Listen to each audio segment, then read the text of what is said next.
以前嘅美國總統係唔會向盟友開槍嘅，因為佢知道美元嘅地位就係啲盟友俾面啊，即係你做大佬，點解啊？你就可以做坐館啊，就係下等啲僆俾面。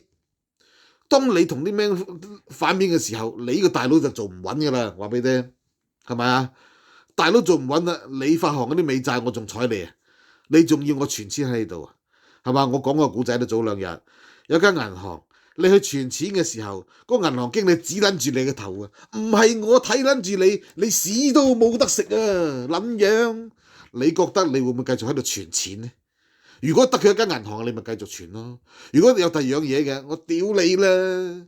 冇你會死啊！我最多咪唔撚存你，係咪啊？你好撚巴鳩閉啊？係咪咁解啊？你試下，如果你嗰間銀行嘅行長係特朗普，係咪啊？你過撚過嚟啊！喺我度存錢都係嚟揾我笨柒嘅，係嘛？咁樣啊，點撚樣傳啊？屌你係咪先啊？冇得傳嘅，冇得同佢合作噶嘛。